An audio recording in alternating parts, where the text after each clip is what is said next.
Welcome to the Popcorn Talk Network, for the online broadcast network that features movie discussion, news, and interviews. Press 1. Popcorn Talk. We talk movies. What a lovely day! In a world where action movies are constantly exploding at the box office, our heroes take on the monumental task of dissecting and analyzing all aspects of action movies to truly understand what it takes to make a great action film. Ben Bateman, Andrew Ghai, in a Popcorn Talk Network exclusive. This is Action Movie Anatomy. What's up, everybody? How y'all doing? I'm Ben Bateman. Welcome to Action Movie Anatomy on the Popcorn Talk Network, your official network for movies and all things movie related. I'm joined today by my co-host, Andrew Ghai. What's up? I can hardly stay seated right now. And Stef Zeh. Hey guys, how's it going? So excited to be here with you guys. Yeah, this is really an exciting day today. We recap action movies on this show, as you guys know. They have to adhere to 4 basic rules. Rule number 1, they are made not after 1981. That's like the baseline rule. But rule number 1 is the hero always plays by their own rules. Rule number 2, at least one explosion. Rule number 3, the hero and the villain are always the smartest guys in the room. And rule number 4, the movie is driven by a police, military, or political figure. Now, sometimes we defy the rules just a little bit. We kind of go outside of those rules a little. This one sort of loosely pertains to it. We are doing Mad Max Fury Road today. So that's really exciting. I'm just going to go on record and say totally awesome. Oh, God, this movie blew me away. I felt like I was a child again watching it. It was amazing. It did. It kind of exceeded all my expectations, I'm not going to lie. Now, we have deeper thoughts, of course. And the first thing I want to say is, guys, this is going to be an episode with spoilers. So if you haven't seen the movie yet, stop watching this right now. Pause it. Go watch it and come right back because we are going to give everything away. But if you have seen it, stick around and let's get right into it. The first thing we're going to do is we are going to watch the trailer for you guys. The trailer basically is the movie because it doesn't give away the plot, but well, we'll get into that. But it looks like the movie, and that's what you're doing, is you're just going to see the movie to look at it. So let's watch the trailer. Very eloquently stated. Yeah. I'm a Rhodes Scholar, actually. Yeah. Oh, man. Oh, man. I just get so excited when Tom Hardy talks. Yeah.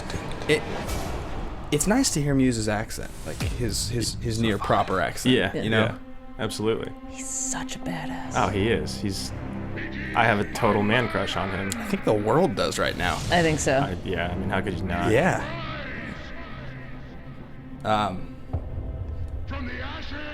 He seems like he's like kind of really hit his stride. I don't know about it. He kind of hits his stride in the trailer, but What? No, I just mean in his career. Yeah. Oh. Yeah. I mean, since the first time I saw him in Inception, that was like the first. Like I'd seen Bronson, but he didn't kind of like think of who he was then. Right. But when I saw Inception, I was like, dude, this guy is a badass. I want to see everything this guy does, and then it just got better and What's better. the Black Hawk Down? That's the one that he shows up in from a long time ago. Right. And you don't even. Yeah. You don't even think about that. That's right. Yeah. So he's been at it for a while. Yeah. What a lovely day! I mean, the costumes, makeup, Oh, the cinematography, the set design, like amazing. it's just. I love that he's got a little Bane mask on for part of the movie. Yeah. Sweet. That's awesome. That's what I needed. So insane. Whoa. If you guys haven't watched the whole 20-minute behind the scenes, it's not even like a behind the scenes special. It's just 20 minutes of behind the scenes footage. Right. I pulled a couple clips for later, but it's insane. It's total insanity. It's just like handheld cams and just cars exploding in the desert. Right. It's so bananas. I'm surprised they didn't use like GoPros and stuff for this as well. That's With not like a bad the idea. motocross jumping over and stuff like that. That would have been. I mean, they showed some of those scenes, and I wonder if they used any drones. I mean, I'm sure they did for some. CL outfitted his camera crew with like 12 crash cams, all different kinds, Canon 5Ds, like all different like high def cameras, and they were just like, if these get broken, Who cares? So rad. That's intense. yeah. Oh, it's so good. And it I shows... want to go see it again now. I know, right? I haven't seen it in IMAX 3D yet. I saw it in regular. I'm gonna go see it in IMAX 3D this week. Did you see it in 3D or just 2D? Just regular. Okay. Are you guys aware that there's a 4D theater downtown that's showing this movie? Yeah, I was heard gonna go about see it, it. but I couldn't And catch the time. like someone that I went saw this movie and they said afterwards they were physically tired because it was like shaking around Right. so much. The chair moves. Yeah, my friend saw Furious 7, and when she left, she was like, I kind of feel like I got my ass kicked in the theater, but it was awesome. Yeah. All right, so we are going to introduce something new today, guys. And we don't really have a clever name for it, so if you're watching this and you think that we should call it something specific, we're going to call it either bold statement or thesis statement right now. But this is a thought about the movie that we each as like hosts and analysts have that is pretty strong. And I'm going to start with you, Steph. We're going to kind of go forward. She's going to defend this throughout the episode. I don't know that I'm going to have to defend this one, but I'm going to say that this is the one of the most powerful action movies for women ever made. Yeah, I mean, if you could think of the rest of the movies on that list, it would be an interesting list to make, I suppose. Yeah, I mean, you got Kill Bill. Right, but if you think about the empowering of what's happening here, of a woman who's saving other women who have been abused, you know what I mean? Like they're all together trying to escape this man force. And it's funny, I've been reading about this a lot, and in a lot of things that I've read and researched, they're saying that this is a feminist film. A lot of men are pissed about this film. Men's right activists? Yeah, they are. The Menifists. It's a real thing. It really is. Yeah, they're like annoyed with this film, and they're banning this film because there is so much women power. And it's crazy because it wasn't set out to be that way. It was set out to be equals, but because we live in a society where we're so used to it, and this is called Mad Max, we want it to be the male. Right. And when the woman is equal, then it's created to this, it's so feminist, but it was just an equal, which makes it seem that way. It's funny that you say that because this movie is it's a testament to what we've talked about before, is the two heroes combine to make the perfect hero. They both need each other in this movie. It's not that Charlize just helps Max through the whole entire movie. They both need each other in very many instances. So I don't think that that's fair for people to be arguing that it's a feminist movie. I think it's a pretty astute statement, and I definitely would say the knee-jerk reaction that most critics have had is that this is more of Charlize Theron's movie really as a character than totally. Hardy's. So what's yours? Oh, he's excited. I'm scared to say it because it just scares me to even say it. I think this is the best action movie ever made. What? Yep. The best action movie of all time? Movie all time.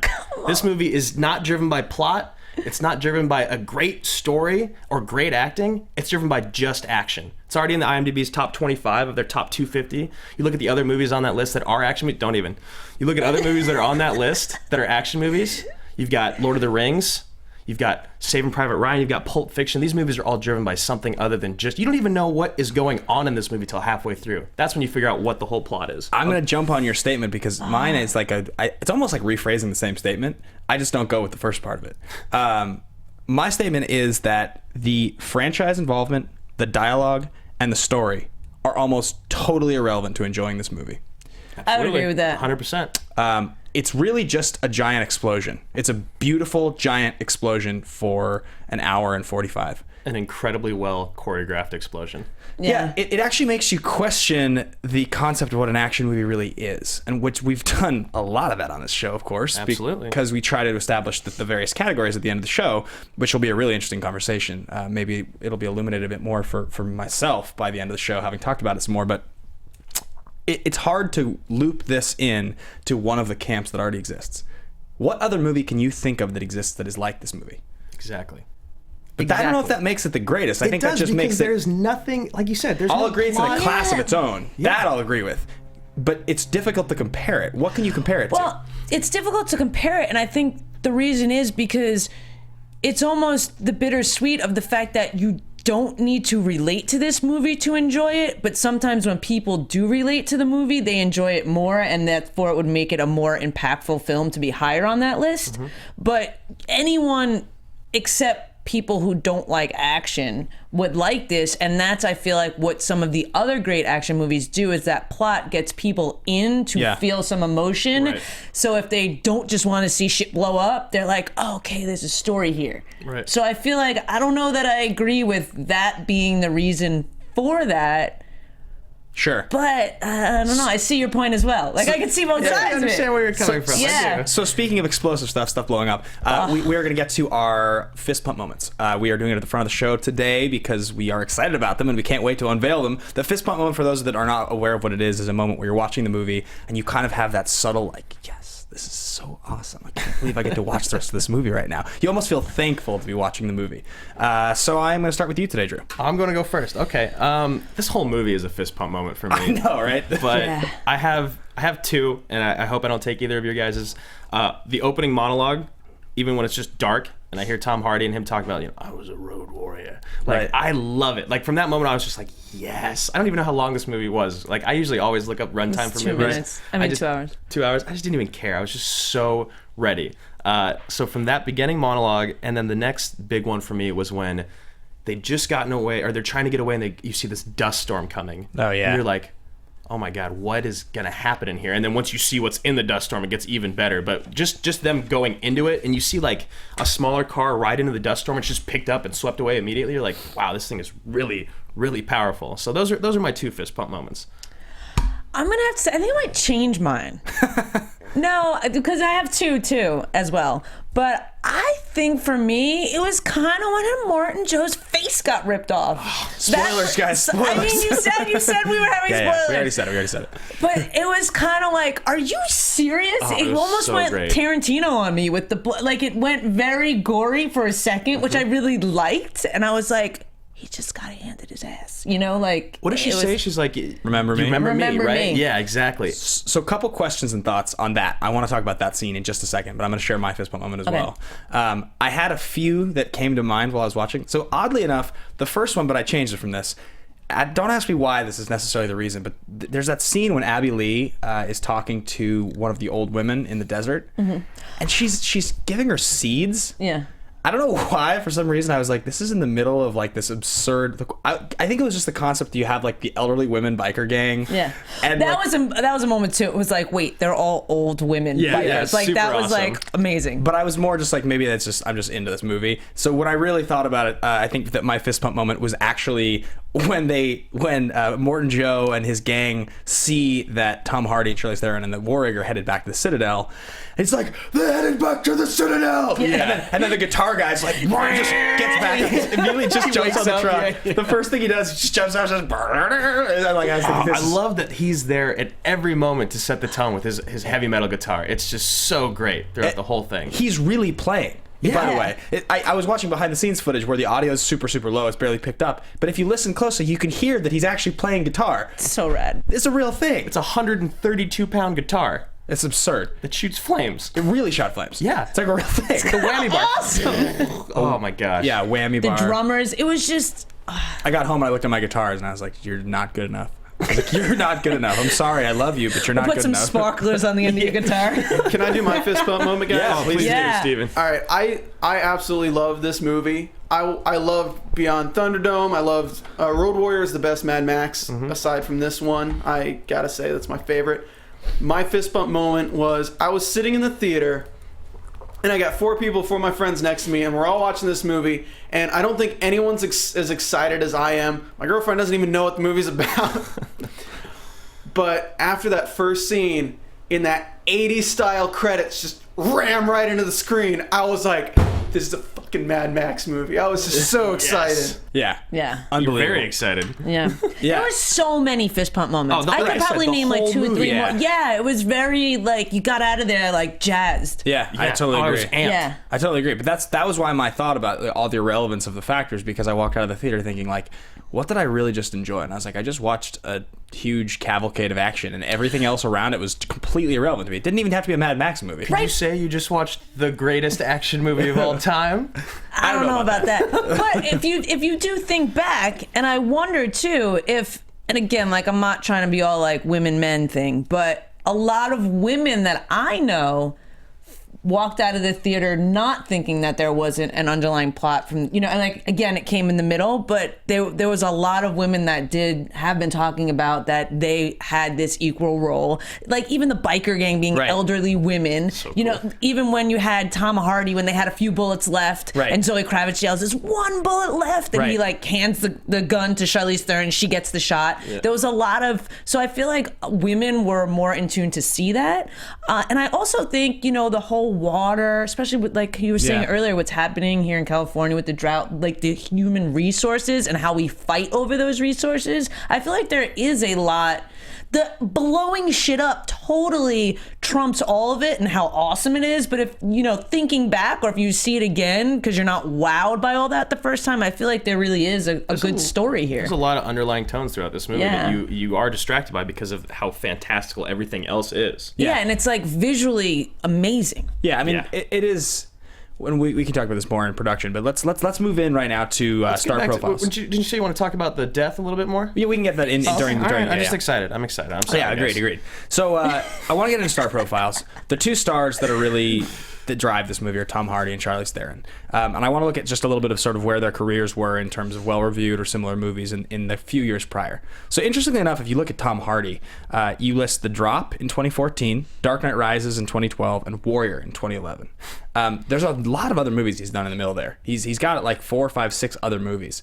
But weirdly enough, for as sort of sexy of a star as he is in the world right now, he's like on the cover of Men's Health, and he's the guy. He's totally the it guy right now. Yeah, absolutely. It's like him or Chris Pratt maybe, but I mean, I would say he's probably the it guy right now. Definitely trumps Pratt. Especially after this movie, because that dark, quiet, when he delivers, his role in this, there's such sex appeal to, because there's such mysterious, like there's a lot more happening. Yeah, I just say Chris Pratt because back-to-back summers you're gonna have Guardians of the Galaxy and Jurassic World. Yeah, I mean, who knows what we're gonna say in a few weeks. Yeah, but he's a little more bubble. Yeah, I agree. Yeah, but so Hardy is definitely the it guy. Yeah. But if you look at like what defines his career, I mean, what I have listed here, you have Inception, he's a secondary character in Inception, he's a character part. Bronson is an art house movie. And it's old. Those are all old movies. I mean, 2011, Warrior is ultimately an off-the-radar fighting movie that you have to sort of know about. It's great. I love it to death. It's one of my favorites. Dark Knight Rises is the big one. That's the one that people knew Tom Hardy from, but you don't even see his face in the movie. He's wearing a mask the whole time. Right. Speak of the devil. Yeah. And then The Drop, which I watched on an airplane. How was that? I never saw it. It's just okay. It's pretty good. Yeah. He's pretty good in it. It's not anything special. I heard Locke was more interesting. I didn't see Locke. I saw Locke, and I did like it, but the dude's in a car talking on the phone for an hour and a half. That's it. Yeah. So it's very interesting that a guy could be the leader or the lead actor on the billboard for a tentpole like this and be sort of the it guy, and not just like an art house guy. He's the guy right now. Oh, yeah. He's going to be in every movie. He's got Revenant coming out next year with DiCaprio. I mean, he's a big deal with the fall of the Birdman.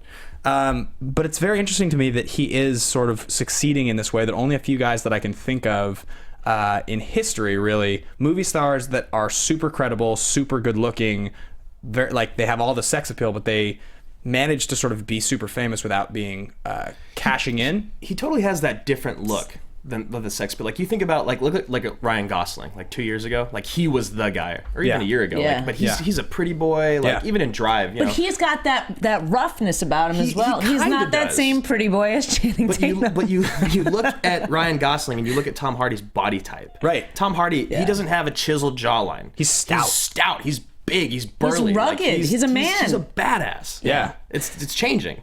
Yeah, it's fascinating, right? Like the other examples I can think of, the most famous ones of guys that were sort of like art house darlings and pretty boys that then they kept that for a while before they transitioned into just big time were like Johnny Depp and Brad Pitt. Yeah, I was gonna say the two guys that are like, they were very good actors. People knew it. They recognized it. They managed to be credible until they tipped over. I mean, they're still credible, but it's like they tipped into commercialism. Pitt's more credible than Depp still. Yeah, but I just mean like Depp with Pirates, the first one. That's when he tipped into massive commercial appeal. And with Pitt, I guess you would probably say somewhere around like the mid 2000s, like Troy era, or just before maybe. Yeah, but I think Pitt still can pull off. He could have played this.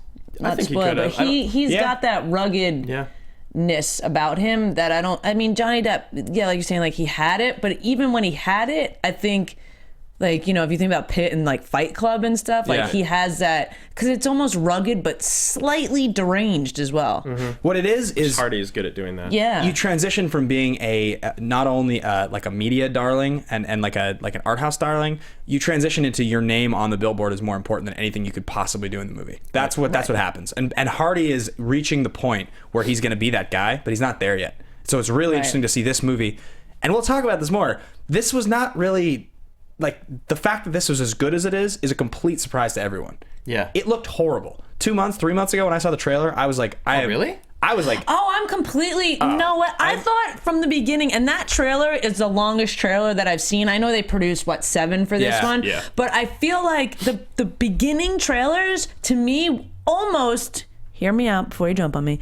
Go down as some of the best trailers for me ever. I'm a trailer because junkie. this is why. I disagree. Well, this is why, because I'm almost the exact opposite. I hate, you look at so many movies today, the whole movie's in the freaking trailer. So when the beginning, when you had the trailers of just them coming across the desert, you know, when they had just the trucks and an explosion here, and they don't, this last trailer almost told you 80% of what happens in the movie. Right. So I like the tease trailers that they were doing in the beginning that didn't, because you got the feel and you heard the noise and it just gives you chills, and then you don't know. I feel nowadays a lot of trailers really take away from the end product because you know what you're going into. And that's why, not because I thought it was the best produced trailer ever, but it gave me that, I want to see this. I don't know what I'm going for, but I kind of do know what I'm going for. It's going to be sick. You know, I absolutely agree. I don't know if I agree that it's one of the greatest trailers ever made, but I also don't think that when I saw the first trailer a couple months ago, I wasn't on board. Like I was stoked. I was ready. Right. I did have a moment in the movie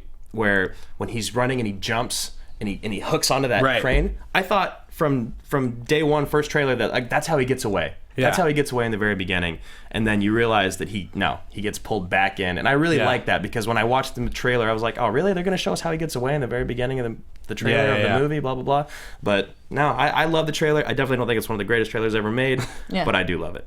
All of them. You know, it's funny because, let's be honest, guys, the Mad Max franchise at this point is very dated. If you go back to watch those old movies, I watched the first 2 this week just to kind of prep. I remember seeing The Road Warrior as a kid, and Thunderdome was on TV a bunch when I was growing up, so I remember these movies. But you know, in the way that this movie's post-apocalyptic vision of the future is very sort of ambiguous to the era, The Road Warrior looks like it's an 80s version of the future, because all of the like pastel headbands and like it's just very 80s. You know, it looks like the Motley Crue video looks to kill. It's like, and so it's the kind of like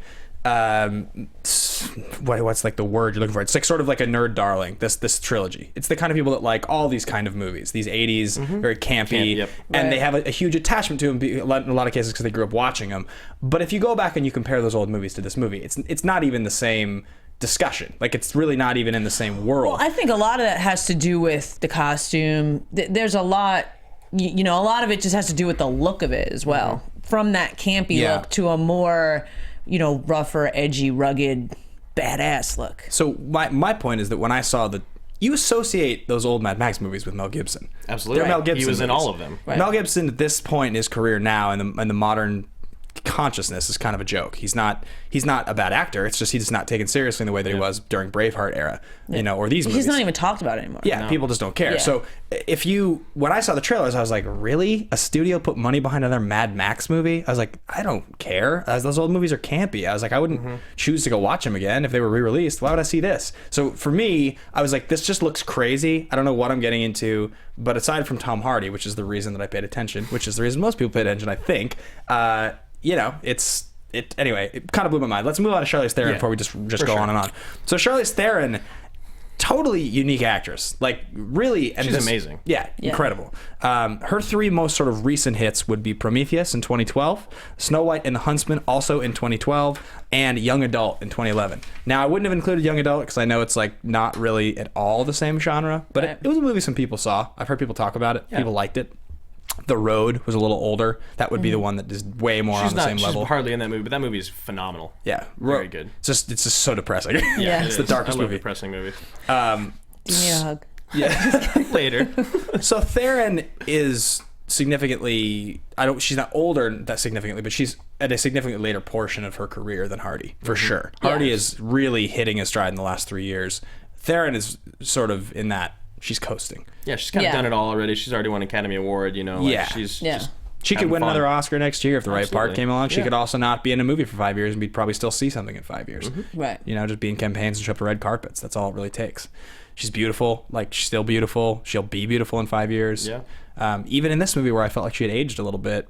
She looks great. She looks great. It's almost... Looks awesome. And I feel like it takes a certain kind of woman to play this role. And I think that sometimes they can try and it's done poorly. And I think she nailed it.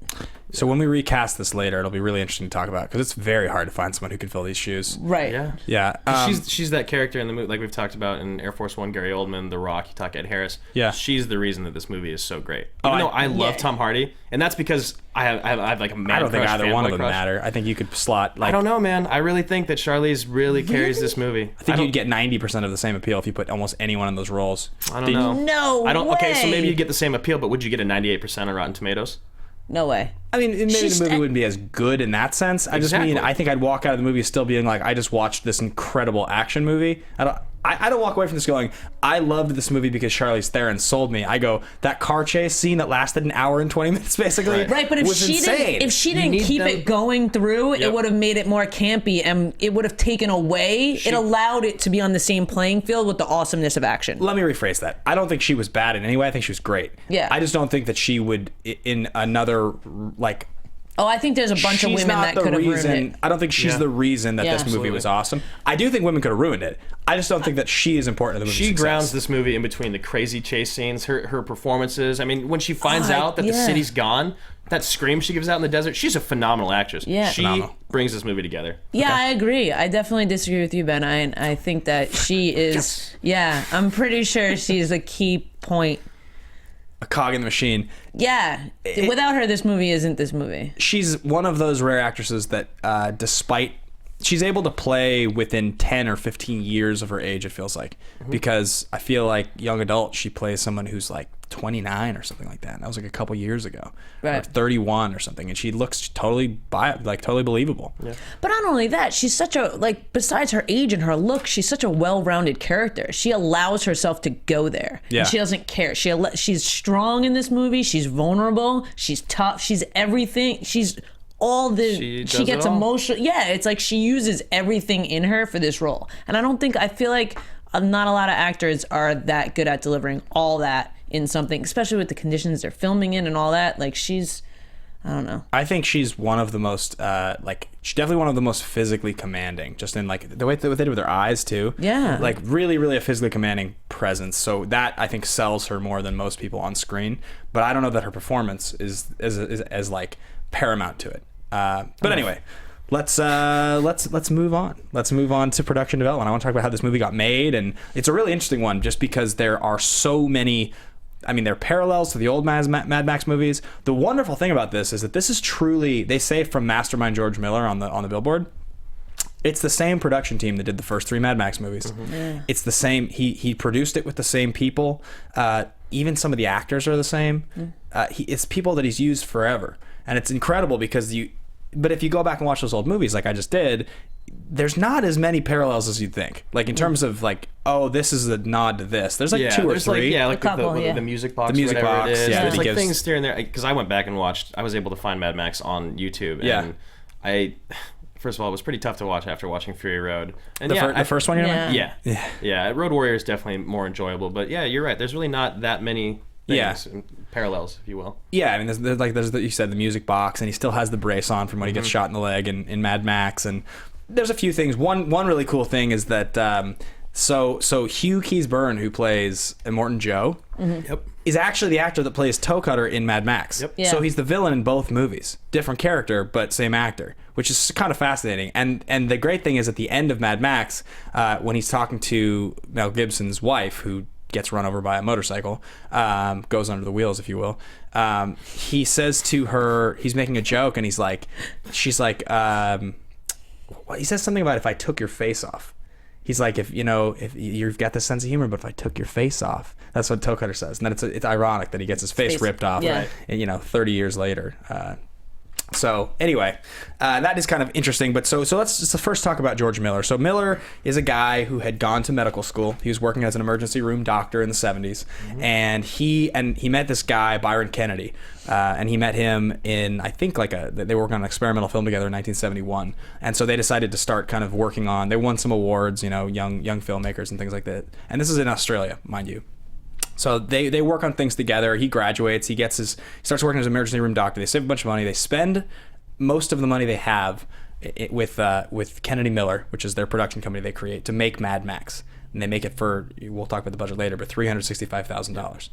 And the movie goes on to make an enormous amount of money, break all kinds of records, and spawn the whole franchise. And that's what really launches the whole career.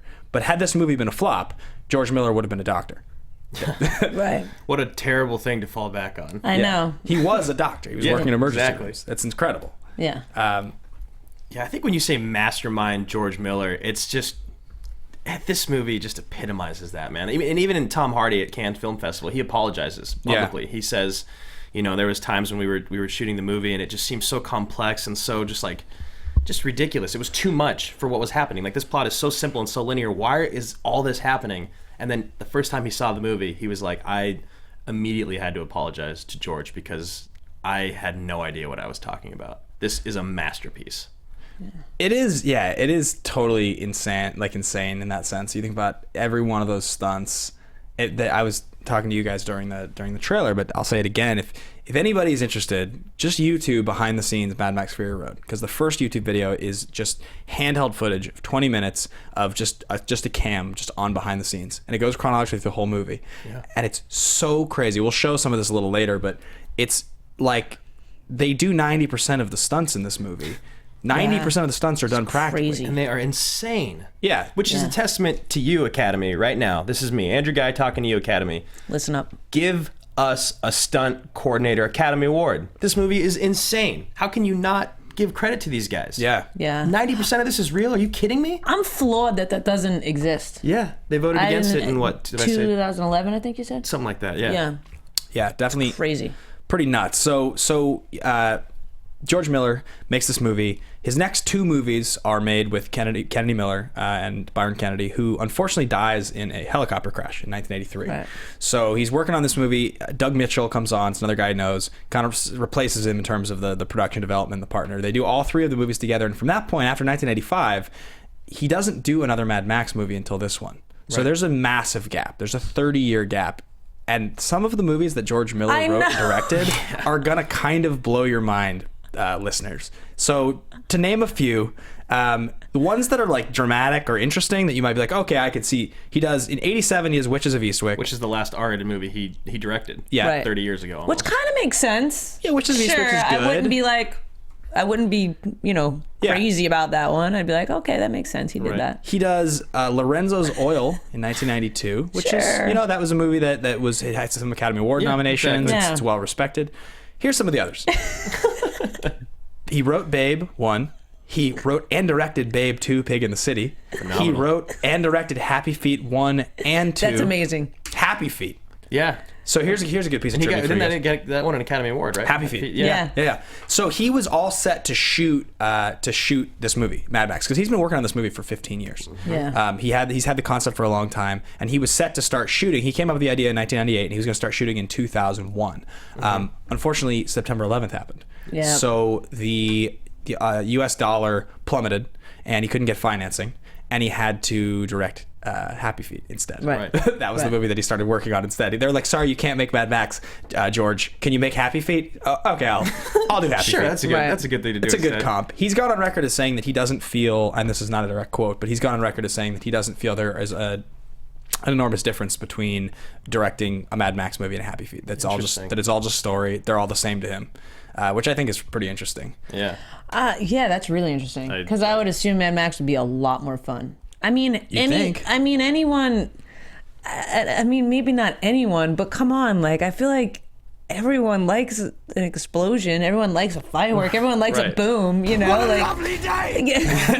No, he loves it. But you have to be a little bit, in my book, I would. It's like some people are like, if the dog doesn't like you, you're weird. Or if you don't like if you don't like seeing shit blow up, to me, you're a little weird in my book. Yeah. Hundreds of millions of dollars worth of explosion?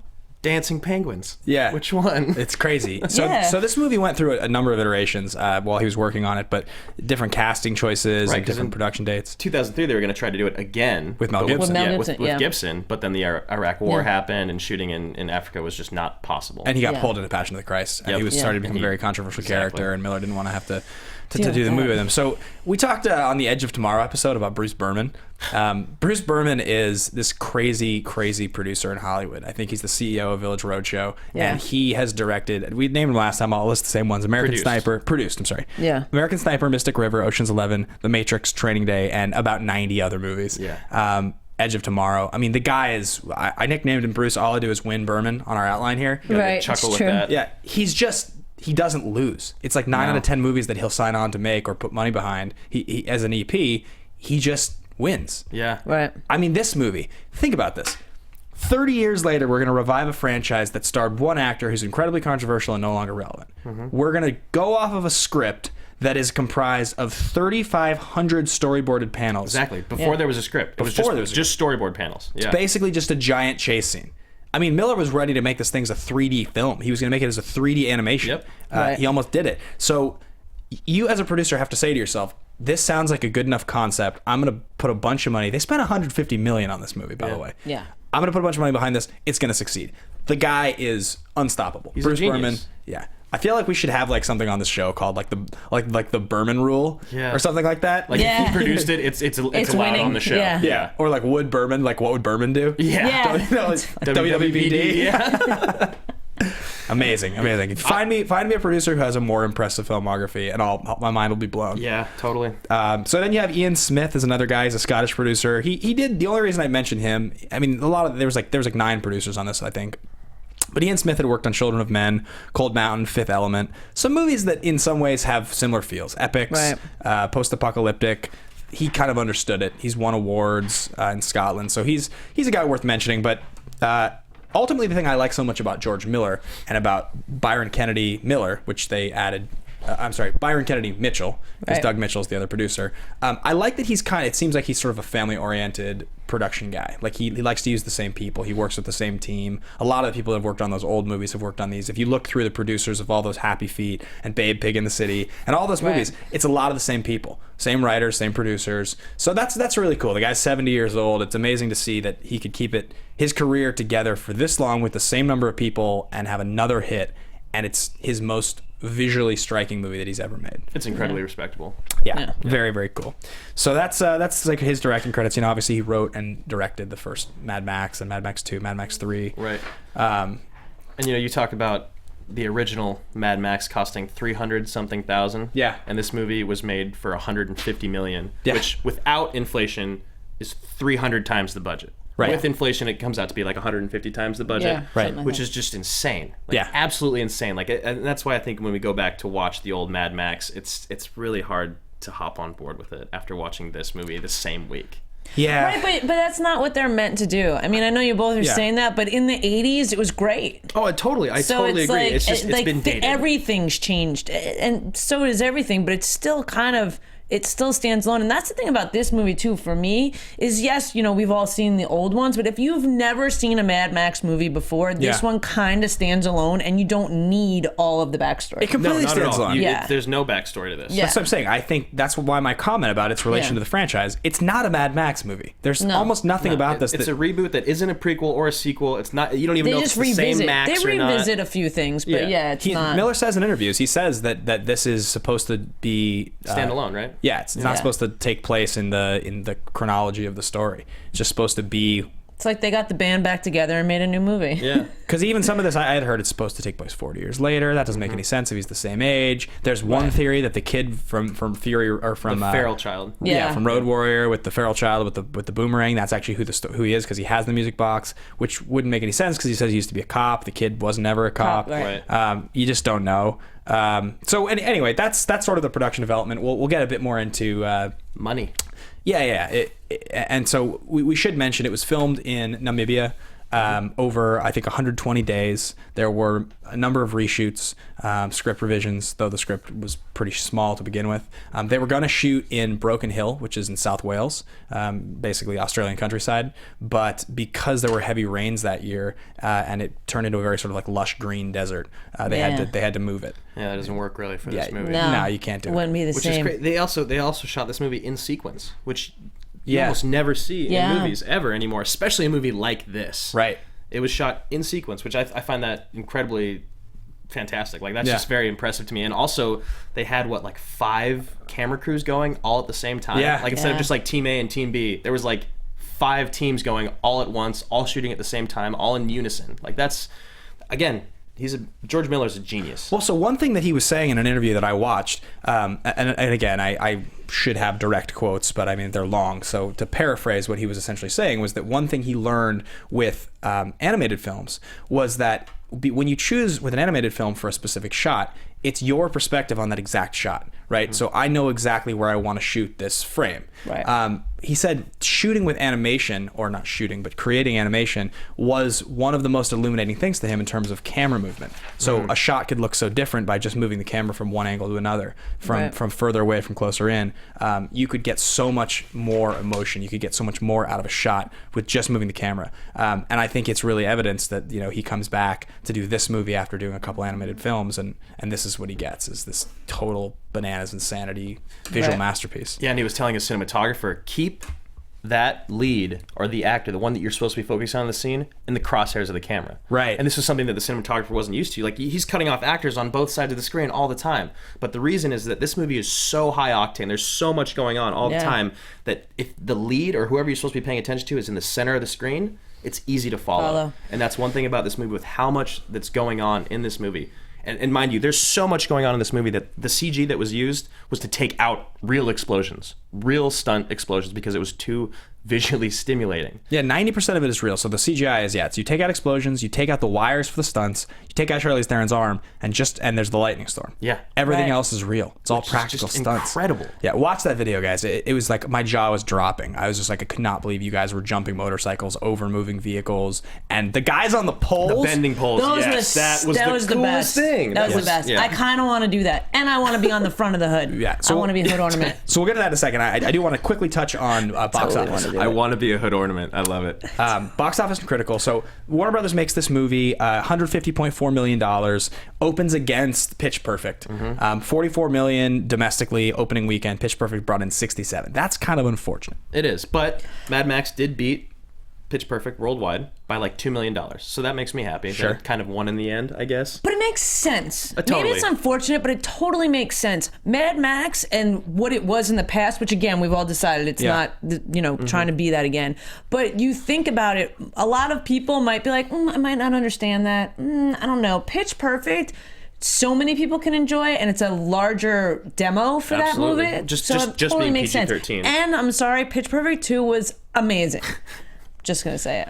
I'll take your word for it. I won't go into. No, it's worth seeing. I promise you a dinner that if you go to that movie and don't like it, I will go buy you dinner. All right. If you don't laugh Sold. out loud at least once, I will. Wherever you want. Where you guys, can I come? Wherever you want to This is come. a two-person. This is A and B, man. Yeah. So anyway, so it loses to Pitch Perfect. One of the amazing things is Avengers in its third weekend still made $37 million. Yeah, it only beat it by $7 million? Yeah. $7 million, and it's Avengers. Yeah, it's great, but it's totally nuts. I mean, one thing we've talked about on the show, and I was noticing again today, is that basically, I would say that what Mad Max and Guardians of the Galaxy show us is that tone is king, because you can take a property that is, in theory, a disaster from a studio perspective, a studio that says, I don't want to spend $150 million to make this movie. Right. And you can say, look, if I do it right, it doesn't matter that this is a Mad Max reboot 30 years later called Fury Road without Mel Gibson. It doesn't matter that this is Guardians of the Galaxy, this totally throwaway comic that was like a novelty book from 1989. If we do it right, we put the right people in it, and the script is good, it's going to be a good movie. And they're right. Right. So it's incredible to see that in the 90s and the mid-2000s, when the studios were throwing money at superhero movies and franchise movies, and they were saying, look, we're just going to rely on the fact that this is Fantastic Four. We're going to rely on the fact that this is Spider-Man to make these good movies. They were wrong. You can't just make a bad movie because it has Spider-Man in it. You can't make a bad movie because it has Fantastic Four in it. Right. If it's bad, it's bad. Nobody's going to see it. So I think that's really fascinating that this movie did actually get greenlit. I have a feeling George Miller was like the only way I can make this movie that I want to make is if I call it Mad Max. if I throw all the successful franchise. It's funny. I was just thinking about that while you were talking about that. I wonder if this movie would have had nothing to do with Mad Max and it looked slightly different as a brand new action movie, how would it have done? That's interesting. I wonder, because you get that built-in audience because of the old Mad Max. But again, so will this movie, now that all the people that loved the franchise long ago probably went to see it by now, opening weekend, is it going to dwindle off and not do better at the box office? I think actually quite the reverse. I think the word okay, that's interesting. I think that the general consensus that I got from most people that I talked to about this movie when they saw the trailer was that sort of like, well, I mean, it's Mad Max. Like, maybe. I probably won't see it. It looks kind of ridiculous. Mel Gibson, I'm not interested. I think the reaction has been so overwhelming. It's still at 98% Rotten Tomatoes. I mean, it's one of the greatest action movie of all time rated, if I may say so. It is the highest rated film on Tomatoes in George Miller's career, in Tom Hardy's career, and in Charlize Theron's career. Theron has won an Oscar for a fantastic, like, Monster's an incredible movie. George Miller, which is amazing because there's definitely not going to be an Oscar won for this movie. Maybe effects. I almost wish he would get a nod for director. He won't. But see, but that bugs me for a minute, because if it does go for effects, the fact that stunt coordination and all this stuff isn't included in makeup, that, it'll probably win for makeup. Maybe costume, makeup, wardrobe, costume, set design. Well, that's the one thing about the set is that George Miller, he's like, I don't want my post-apocalyptic movie to look like others, which is why this is so colorful. And there's so much going on. And like, you look at the dust storm. Yeah. So cool. That's just incredible. It's Burning Man. Unbelievable. You mentioned this, and I looked at the pictures you sent me. Yeah. Unreal. It looks like real life Mad Max. Yeah, it is. So, have you been? No, my sister. She goes every year. She tells me about it, and she raves. It's amazing. So you guys out there, if you want a Mad Max experience, you need to go to Burning Man. I sent some pictures. I don't know if we got them to come up, but they've built the Thunderdome. They do the challenge: 2 men enter, 1 man leaves. The cars that you're allowed to, like, once you get there and park your car, you're only allowed to drive what they call mutant vehicles, which look a lot like the war cars. Yeah. I mean, people are there's fire everywhere. It's amazing. It's so amazing. And it's literally a lovely day. It's that. People go around saying that. But it's really, if you want to, look up Burning Man, and there's a lot of pictures that would do this, and it's an experience you can have, and it's pretty much a live Mad Max. One more thing about the budget is that not only is it did it lose to Pitch Perfect, which is a sequel and it's very successful, it's also against the top movies of 2015. You've got Avengers, you've got Furious 7, and Cinderella that are all still in theaters. Right. So that's a testament to how good it is and how much people wanted to see it. It's also interesting, if we put up the graphic here from 20 years ago, we like to do this where we show the same weekend 20 years ago. Right. Die Hard with a Vengeance opened that same weekend in 1995, right? And as we talked about it with Speed, there's a huge shift that's going on with, there's a massive shift that's going on with like the earlier weekends versus the later weekends in the summer, right? Summer starts in April now. So, Die Hard 3 is sort of the only movie that really opens that weekend. You have Crimson Tide, which at the time was, whatever. Kind of just like a whatever action movie. I don't think they were like hitching their wagon to it. I don't even know what Forget Paris is. If I should have seen it, please tweet me and let me know. And then you have, While You Were Sleeping, Friday is still in theaters, Bad Boys. So basically, there was no movie that was a surprise, like a runaway hit like this. Like, I would characterize this, I think the studio honestly probably looked at this movie because they showed it to test audiences. They had to go into reshoots because the test audiences didn't like it. Really? For this one? For Mad Max. Okay. Yeah, it shot for 120 days from the beginning, I believe, of 2012 to the 4 months of 2012, and then in September or October of 2012 they had to go back for reshoots because test audiences didn't like it. Yeah, so they had to. I have a feeling, and I wonder what they changed. I wonder what they didn't like. This is just me postulating, but there's 4 different scenes or 3 different scenes in the final 30 or 40 minutes of the movie where it goes to black and reopens. It fades and reopens, and you're like, oh, is it over? Oh, it's back. Oh, is it over? It's back. Yeah, you're right. There's one early after the lightning storm where they wake up. Right. That one I think is maybe planned. I think the later ones I would have a feeling have something to do with those reshoots. Interesting. That would be my guess, but. Definitely an interesting movie to see how it does in the coming weekends. Right. I think it's somewhere in the range of domestically up to 56 by now. So we'll see if this can make its money back. I'd be shocked if it didn't at this point with how much people love this. The word of mouth is pretty bananas. It's just too much. Yeah, totally. So the first Mad Max one was made for $350,000. The second one was made for $4.5 million, and the third one was made for $12 million. Now the first movie ended up in Australia making a bunch of money and then coming to the US and is largely credited for popularizing new wave Australian cinema in the United States. It made $100 million in the US in 1979. Yeah, that's massive. Like and it held records for years, decades, as the most profitable movie of all time in the Guinness Book of World Records. Like 27 Did years. Blair Witch end up taking over for it? Was that what it was? I don't know. I'm not exactly sure what movie holds the record now, but I mean, I know it was more than 20 years that held the record. Wow. That's awesome. So yeah, it's being hailed as a great film. Thoughts before we move into what we would call the ultimate action scene, which is just the whole movie? Right. My thoughts a little bit about this whole, I don't know. I feel like with movies like this, somehow the word of mouth and the way that we have technology and social media now plays into a large part of what happens with these kind of films. I would agree. The fact that, so to compare these to films, in the 80s again with this list, it's almost hard to do because, when Die Hard was out, you couldn't look on your Twitter and see one of your friends be like, man, I just saw Die Hard, it was awesome. Right. And then me feel like, oh, cool, I should go. Right. It was kind of just the immediate people you talk to, and maybe even on TV, there wasn't as many entertainment weeklies or, shows reviewing this stuff. So I feel like that's why it's a whole different almost set of rules in the business now. So I feel like sometimes it's hard to compare what stuff absolutely. did. I mean, I have 1,000. Let's say you have 1,000 Twitter followers in real life. You'd maybe talk to 20 of those people while the movie's running. Whereas Not you just even. tweet out. Like, how many people are you gonna go tell? Like, you went to a movie, maybe 10, 5. Yeah, exactly. So I feel like that it's hard because it changes the game a little bit. It's weird how our culture, like the critical response works now, because like I said, I think that the vast majority, this isn't like Avengers 2, where a year ahead of time everybody knew it was coming and was like, I can't wait for Avengers 2. No, it I just know came. just what to expect. Exactly. I can't wait to expect. Oh, it came out, it was everything I expected, it was great, it makes all this money.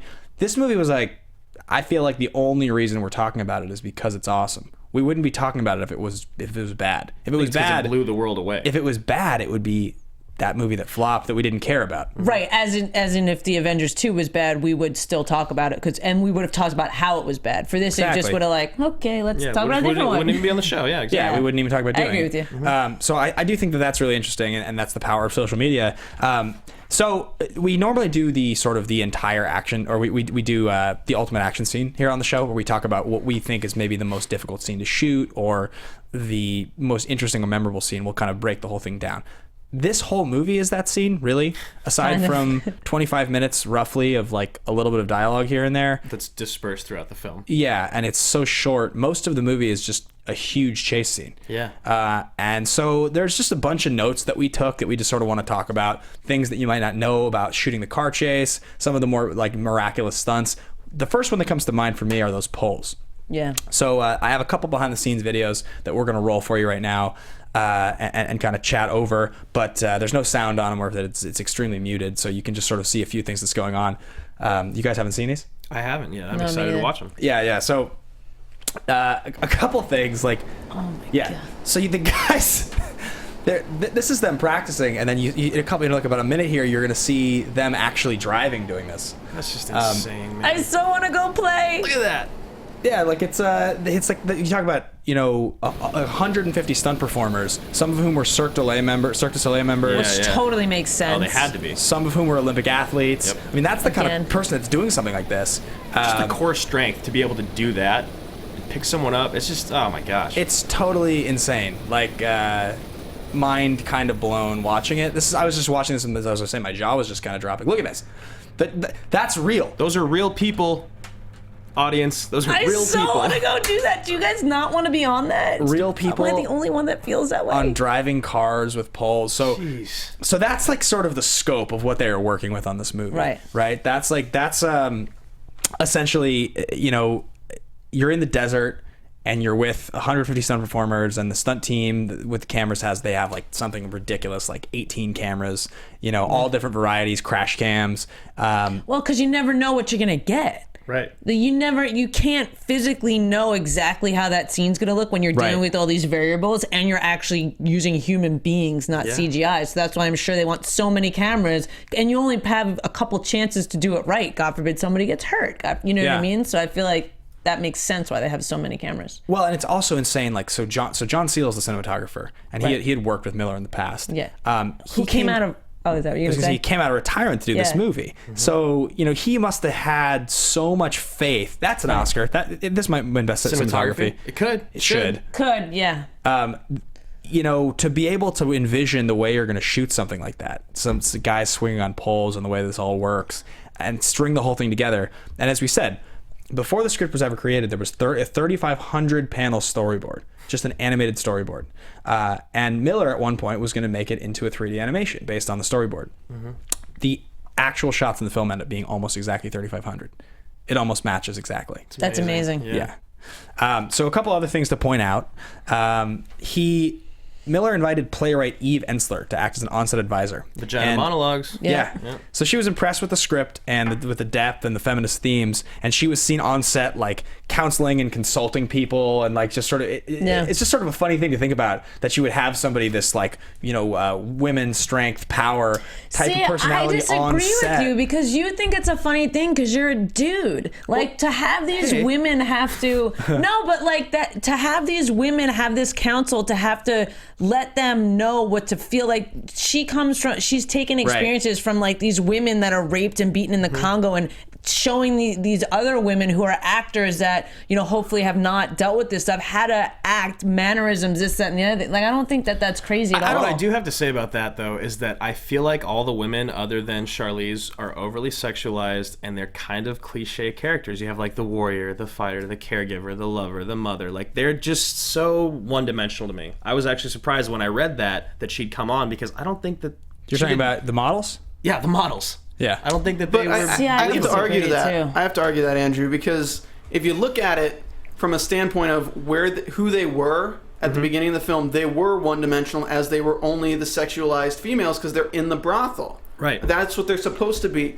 They're supposed to develop into these new people. This is showing them actually becoming people who they are after they're outside of this. They're reacting to the world. Like, it's kind of a...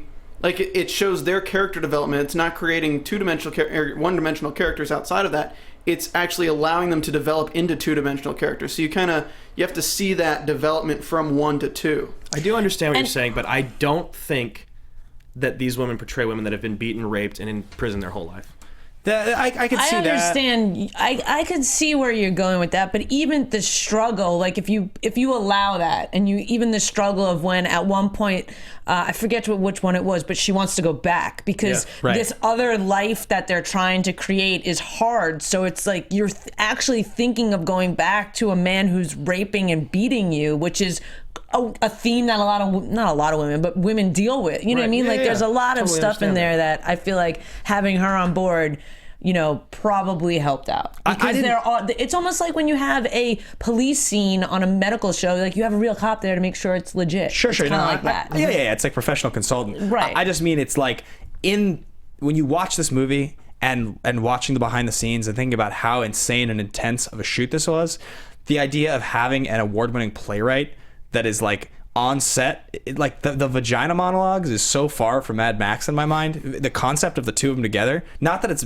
I don't mean funny in like a bad way. It's like funny in like what a crazy movie kind of a way. Yeah. I think it's brilliant. I think it's brilliant for them to try and do something, because the vagina monologues too, I don't know if you guys have ever seen it, but I feel like it gives its point, but it doesn't shove it down your throat. Sure. And I feel like that's also why having someone like her on board was good, because I feel like, again, we get what's happening, but it's not like shoved down your throat in a way where you're like turned off by it. Maybe I wanted a little bit more of that then. I don't know. I had trouble buying their history. My thing with the girls was this, and I was watching and I was thinking a couple different times in the movie, I was thinking, okay, the thing we've talked about in previous episodes, this theory that when you're watching something great in the action genre, you're asking yourself the question when you're watching, like, is this good? Is this bad? Is this really good? I can't even tell. I'm just really enjoying it, right? You're like, you don't really know. It's not obvious to you if it's good or bad. Right. I bought like models with guns. Rarely do I buy models with guns in movies. They try to do it all the time in action movies. They pull some model, they put a gun in her hand. For whatever reason, I bought it. I liked them as characters. Here's a question for you guys. Was Charlize Theron previously a breeder? Did they address this in the film? I don't think so. I'm pretty sure that's why she wants to get revenge. I was thinking she escaped, it. Yeah, so she was like a breeder who then becomes like the, general of the army. Well, I think too, because she gets kidnapped as a child. Right. Yeah. And brought to the city. Yeah, I don't know. I'm not sure. Yeah. Maybe she couldn't have kids. Yeah, maybe. And then, clearly at the beginning, from what I got, and again, I got that because when they first saw her driving the war vehicle, it wasn't a danger. Like, she was supposed to be on their side. Yeah. Right. And you're and then she goes rogue. She's like the general. She's the only woman. Only woman general. so maybe she but she didn't, like, they didn't just be like, hey, we got a cool girl, let's have her in the crew. Like, she was there, she was kidnapped. Like, she wasn't there by choice, maybe, I don't think. Did you guys pick up on an extreme lack of ethnic diversity in people? Were there any black characters in the whole movie? They're just all white people. Right? Well, they were painted Zoe white. Kravitz is Lots of people. white. A couple of girls. True. You had Zoe Kravitz, is darker skin. I feel like, and there was, I feel like all the girls were a little diverse. And I also, just to go back to that whole model with gun thing, I feel like it went back to that's the way that Immortan Joe wanted them. Like, they didn't choose to dress and look the way that they looked. Right, true. They were told that this is what you're wearing, this is what you're doing, this is when I'm having sex with you, this is, you know what I mean? So I don't feel like the whole buying into the way that they looked, I don't think that was their choice. It wasn't the look. It was the way they acted. Yeah. I think something that I was noticing about this movie, and I almost used this as my thesis, this movie is a sort of, it's a crude metaphor for hell. It's like basically the world has descended to the brink of hell because Immortan Joe is the devil. Wow. He's Satan. His children are all these like either like massive dudes or this deformed little guy with like, they're all these sort of like spawn of Satan type of characters. The midget baby. Yeah, these are his angels, obviously. Yeah. They're the only characters that are the color scheme in the whole movie are wearing white. They're all these beautiful, like they're supposed to be angels that he's defacing. Right. And you basically have, Charlize Theron is like a fallen angel. She's essentially who's looking for like redemption. I like this theory. And Tom Hardy is like sort of I guess he's a roamer or something like that. Between he's like somewhere between Earth and hell because he's obviously had to do a lot of like horrible things to stay alive. Yeah. And so I was thinking about that as I was watching it, and like that's. It's like that's what you sort of with those girls when you first see them in the desert. That was the first thing I thought. I was like, oh, angels in the desert. I was like, that's what you're putting. Yeah, they look it. One of the girls. So funny that I didn't think that at all. The main girl, the pregnant one, Rosie. Yeah, she's like obviously she's a Victoria's Secret angel. She wears the wings. Like that's what she's known for. You cast her. You know what I mean? I don't know. That was like the first thing that I thought of. So right. What's interesting about the hell and that thing is. I feel like when Nux, who I can't believe we haven't talked about him yet because it's an hour into the movie, and I feel like he was one of the best things about this movie. Absolutely. And a lot of the other guys, when they do almost do the deed, where they're giving, it's almost like they're on a suicide mission for their higher being. Right. Valhalla. What's that? I said Valhalla. Yeah. So I feel like and they also, I believe, I don't know the verbiage exactly, but there's a mention of him getting to some sort of gates. Yeah. So I feel like I like that. Yeah, I thought it was. What you were saying, that thesis. There's like I think there's like a lot of things going on here. Yeah. There's also the parallel to like this movie being made now and how it's relates to socioeconomic, the depression that's going on in our world, both with the environment and everything like that, and back then it was nuclear warfare that was the scare when they made the first movies, and that was why they made these movies. The post-apocalyptic genre was born out of nuclear bombs. This genre is, I think, born out of climate change and drought. So but anyway, the last thing I was going to say is that regarding the stunts again, in an interview Charlize Theron said that the most dangerous stunt, the one that freaked everyone out, was the one where Tom Hardy is hanging from the moving car with his head like inches off the ground, and he's just hanging as the car is moving. Love it. And that everyone was freaked out. She was freaked out. Yeah. And she was like, if that was me, I would be so not cool with this.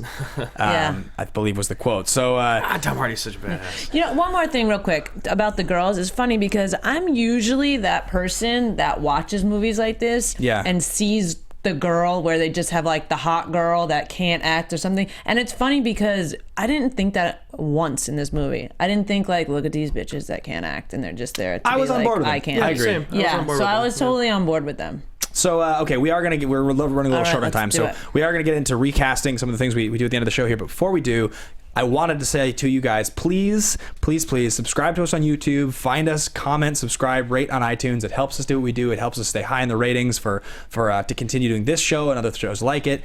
We are all on Twitter, so if you want to interact with us personally, we would love to shout back at you and respond to questions, things like that.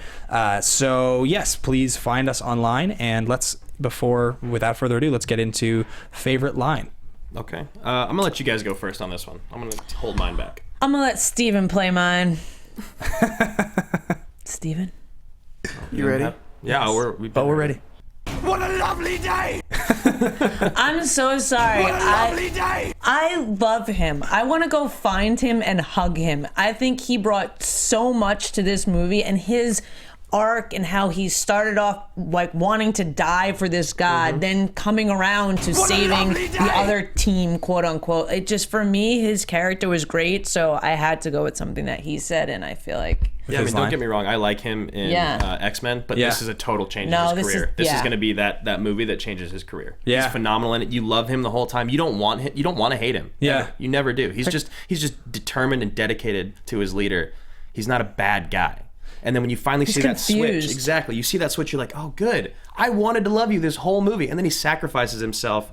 It's phenomenal. Yeah. Yeah. It's really interesting, this guy's career, Nicholas Hoult, and we'll talk about it when we talk about recasting in a second, but he's a guy that, one of his early roles that I can think of is he's the son in The Weatherman with Nicolas Cage, which is one of my favorite movies. Right. Yeah. He then shows up a few years later in the Tom Ford movie, A Single Man, I think, or A Simple Man? Single Man. I think it's A Single Man. I didn't see that one. And at the time when that movie came out, I didn't put two and two together about The Weatherman. I was like, oh, he looks like a Tom Ford model, some kid who probably had no acting experience and was probably in a campaign, and Tom Ford was like, you're beautiful, I want to put you in this movie. He then shows up in the X-Men movies, and now he's in this. Talk about a guy whose career has really just sort of like the ins and outs of it. Yeah. But anyway, so favorite line. It's your turn. I think, speaking of the climate change line, I'm going to go with the Immortan Joe when he is giving water out at the beginning. And he says, I believe to the audiences, he says, do not become dependent on water or you'll resent its absence. Yeah. I might be like a word off on that line. Obviously, I just saw the movie in theaters and I couldn't go back and watch it again. But the reason I think it's so poignant is because, as absurd as this movie is, just in everything about it, and is awesome and crazy, and the slam bang action thriller quality of it. Okay, Travers. It's the most intelligent line in the movie. There was I believe the CEO of Nestle went on record last year saying, do not be, water is not a human right, that whole controversy. And it's just interesting that you would have the villain say something like that in this movie with the drought in California right now and climate change and all that. It's just it's a line that really gets you thinking beyond the movie. That was why. Yeah, totally resonated with me when I heard it as well. Yeah. So I have two, again, because I just love this movie and Tom Hardy. You have a hard time making decisions. I really do. Well, they're so good. Okay, first one is hope is a mistake. It's a good line. It's a great line. It just is the whole movie encapsulated into one line. Hope is a mistake. But then, you see what happens in the movie. The second one is right after he comes back. He rides back in the desert. He catches up with him on the motorcycle, and he's like, I've got this plan. Yeah. We're going to ride right into the war party, right through the mountains again. We're going to block it off, and we're going to go back to the Citadel and take it over. And she's just like, what? And he goes, look, it'll be a hard day. Yeah. It's just so, I just laughed. It was just amazing. Yeah. I loved it. Yeah. I thought your favorite line would be they know we're defenseless. That's great. I do love that line. And then the guy with the guitar. So sweet. Yeah, he's awesome. All right, so I do really quickly want to talk about the whole of hero and villain rank all time. Again, this is a tough one because you have to decide if you're going to go with Tom Hardy's Mad Max, if you're going to go with the character Mad Max, or if they qualify at all, or Charlize Theron. The first thing I'll say is, in the trope of strong female characters in action movies, that trope, which is very weak to this point, there hasn't been that many of them. We talked at length about Emily Blunt when we did the Edge of Tomorrow episode. She's one of the coolest ones ever. She's fantastic. You have Sigourney Weaver in Aliens and Linda Hamilton in Terminator 2, but this is a great character. I know I said earlier that I don't think that she makes the movie, but in terms of if I was just looking at her part in the movie, if you took all the action away and just her performances and her scenes, she's great. She's a total badass. She looks awesome. She's pretty, but not in a distracting way at all. The fake hand, I mean, all of it is just... in the female pantheon, thus far, she's a top 10 for me. Yeah. Tom Hardy's Mad Max is forgettable in my opinion. I didn't think he did a bad job. It's just he didn't do much for me. I mean, he has like a dozen lines in the movie. Yeah. You know? I mean, I guess Mad Max as a character, for me personally, doesn't even break my top 30. Like, some people like him a lot. It's just not something I have a lot of fondness for. I gotta speak to that though. You mind? Yeah, go Not at ahead. all. Please. You say that he doesn't like break the top 30 or whatever, and he doesn't say that much, and doesn't really affect it, and he's forgettable. That's kind of the point of the character. And that's the really interesting thing about these stories that they tell through the Mad Max movies is you look at this movie and you look at the world they created and how Max really was only just an added person to that world that changes the story, and then he's gone because now they're in control of that place, you have everything going on, but it wouldn't have happened without Max, but he was never the major player in what was going on with everything. Even looking at Road Warrior, he wasn't like the main person from that story. He's just somebody who drifted in, made his mark, and drifted out. He's always been just a drifter. He's just a road warrior. Yeah. So if you're only remembering Mad Max, then they didn't do a good job in the movie. You're remembering the story and you're remembering everything that happened, not one character. So that speaks to the franchise, though, not the character. And this discussion is ranking the character. So I think that's a fair point, though. Absolutely. I think it's a very intelligent point. It's interesting because he's signed on for 3 more sequels, so maybe we will see him emerge as this hero, which Maybe. I can't wait to see. Maybe. Yeah, maybe so. Maybe. 3 more, yeah, they announced. That's so crazy. That is crazy. Welcome to Hollywood. Yeah. All right, so what do you guys think on the rankings? Charlize Theron, top 5. Female characters? Female. She's phenomenal. I love it. She's a badass. She's vulnerable. She gets hurt. I mean, she lives. Which is also, everyone has the same blood type back then. Let's not even get into that. Yeah, sure. I know. I was watching and I was like, oh, here's a moment where I'm kind of... Wait. You missed that. Oh, did I? No, you missed that because when they're tattooing Max after they catch him, it has his blood type, type O, universal donor. Oh, they were using him as a blood bag. I missed that. That's why they I wasn't tattooed him. sure. Okay, I love it. All right. I totally missed it too. I missed Don't worry. Yeah. Okay. So I got it, guys. I knew that. thanks for stopping me, then, Ben. Just thought I'd let you make a fool of yourself, Andrew. At least I'm not sweating this time. Well, a little bit. Okay, so she's top 5 for me. Mad Max, top 50, maybe. Just characters. Yeah. As a character, yeah. I mean, I guess that's fine. I'll put him just outside my top 30 or right 30th, right in there. yeah. I agree. I said Charlize Theron top 5, and I didn't even think about Mad Max. There you go. It's not in my not in your top 250, top 30 top to 100. top 50 is like, come on. Right. Yeah. You know, that's how I feel. All right. What about the villain? Immortan Joe. I mean, He's good. he is a good villain. The thing about Immortan Joe is, so at the beginning of the movie when they put the harness on him and the way he's breathing, he's very Darth Vader. That's like the thing that comes to mind when you first see him for me. He's iconic to me in his look. And I guess for villains in these type of movies that are memorable, he is pretty memorable. Yeah. And he does a good enough job. Obviously, this whole movie, that's the whole thing about this movie, this discussion of this movie and these characters. It's very difficult to put it in the same category as like Crimson Tide. Like, it's right. How do you do that? Which is what we're trying to do.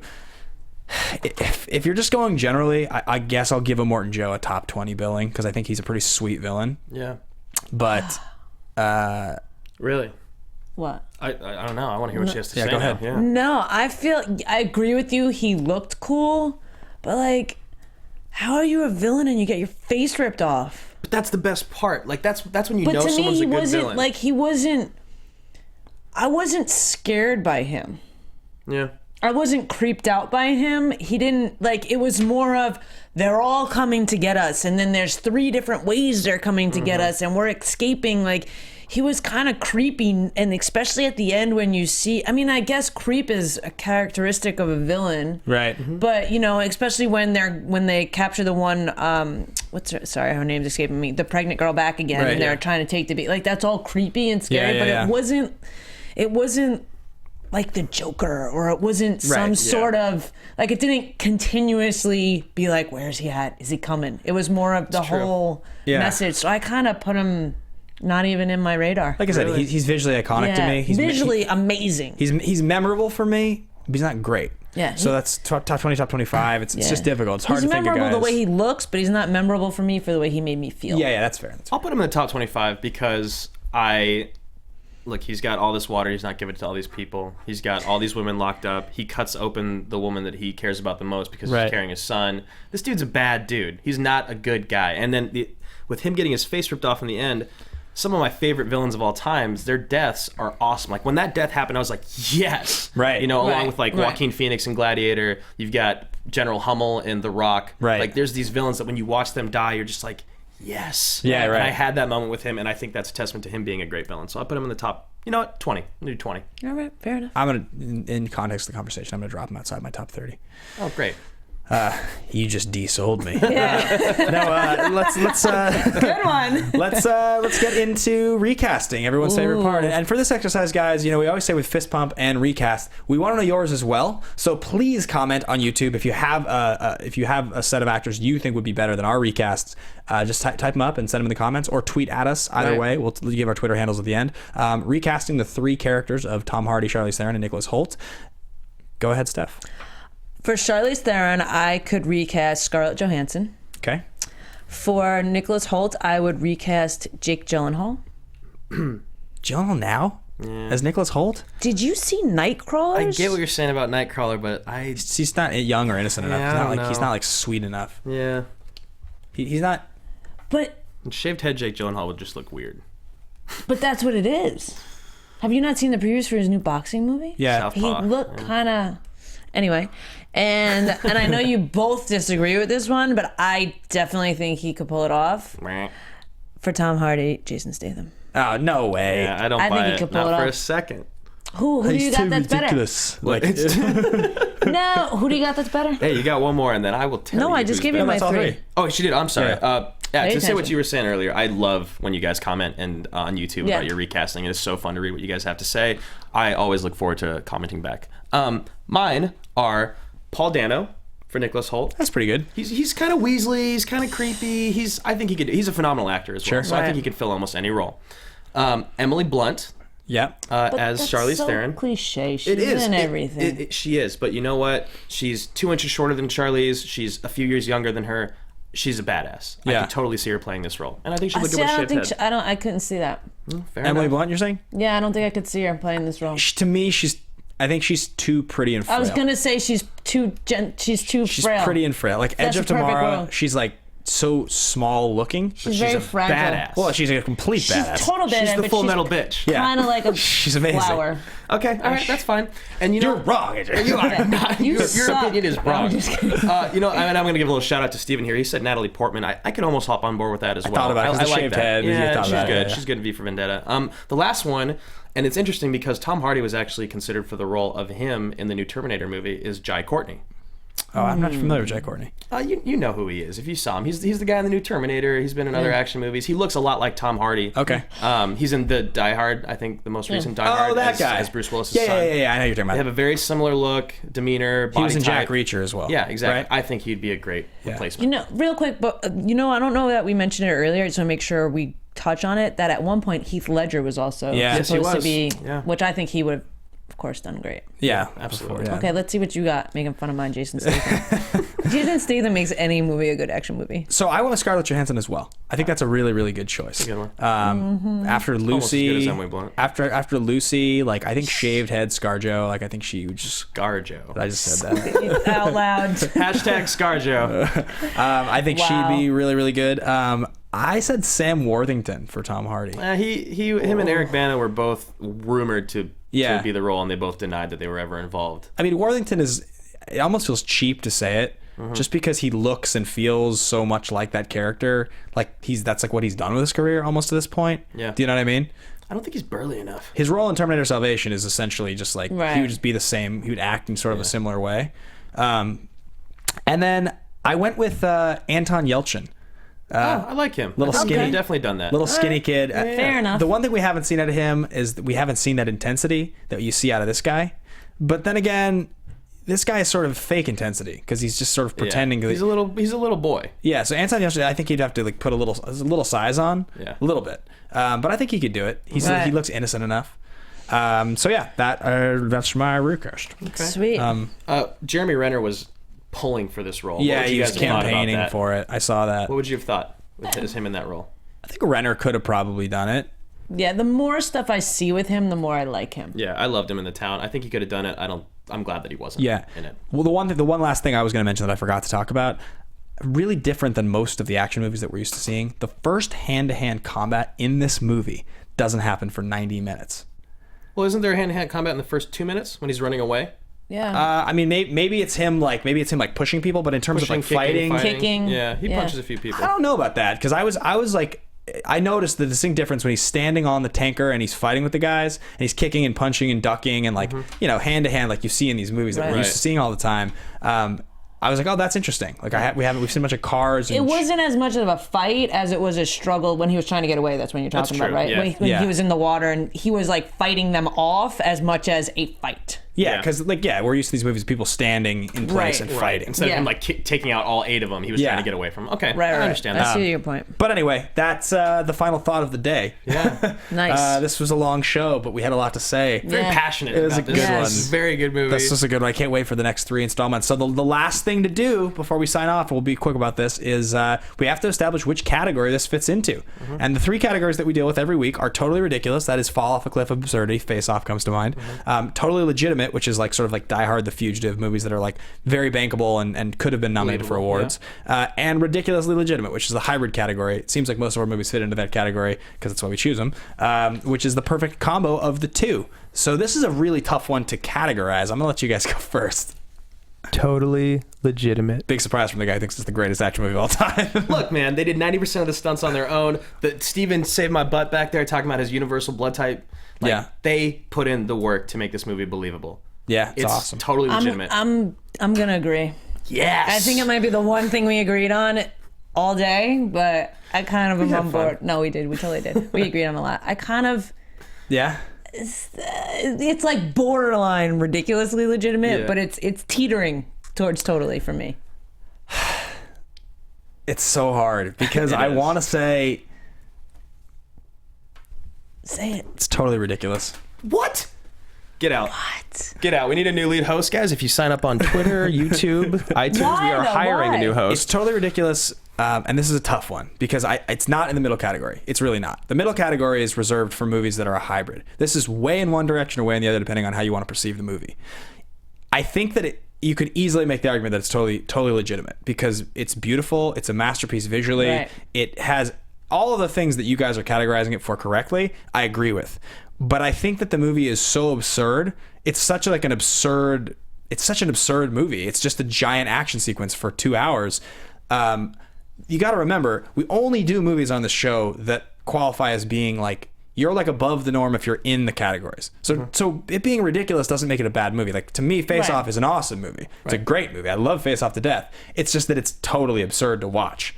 This movie is totally absurd to watch. It's beautiful. It's executed extremely well, but it doesn't have dialogue to me that like makes it memorable. Like the characters are like I said, mostly throwaway. It's just a bunch of action scenes that are sweet to watch.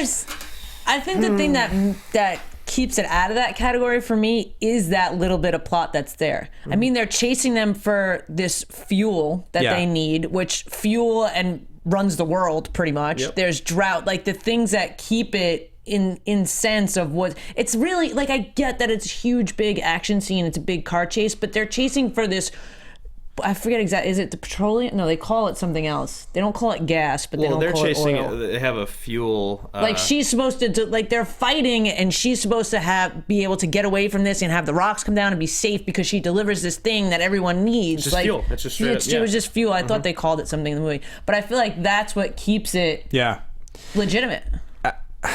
Just my opinion, guys. Yeah. It is. Not always right. It's all right, man. Don't worry.